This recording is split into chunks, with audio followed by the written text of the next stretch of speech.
गत 2006 मसीह BJP BJD मेंट सरकार आर्सलर मित्तल सहित एक बुझाणा पत्र करते। बुझाणा पत्र रे केउंझर जिलार पाटना ब्लॉक रे 18टी ग्राम प्राय 10,000 एकर जमी हस्तांतरित करेंगे और सेठारे एक मेगा स्टाल प्लांट करने योजना थिला। किंतु लोक मैंने दीर्घ 7 वर्ष लड़े कलापर यही लड़ईर फल 2013 मसीह आर्सलर मित्तल कंपनी से जगह हटि जाता।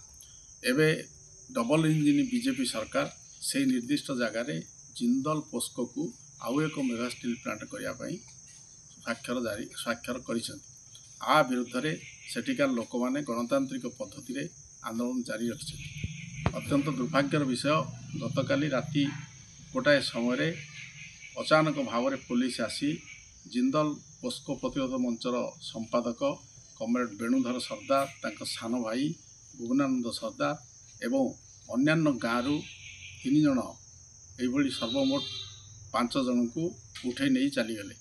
लोक मानकर जोरदार प्रतिवाद एवं पुलिस गाड़ी को घेराव करने फल दीर्घ 2 घंटा धरी अटक रहा।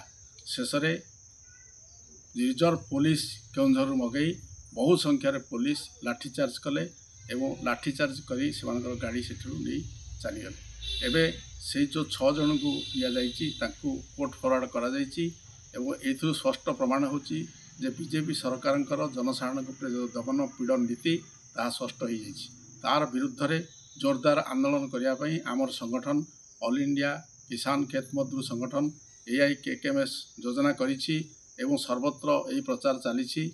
ऑल इंडिया कमिटी तरफ नवेम्बर 30 तारिख दिन सारा भारत वर्ष में प्रतिवाद दिवस पालन करा जिवो।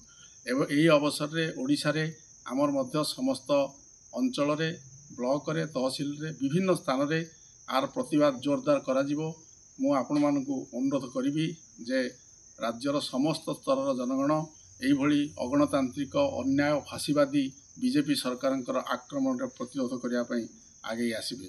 इनकलाब जिंदाबाद, AIKKMS जिंदाबाद।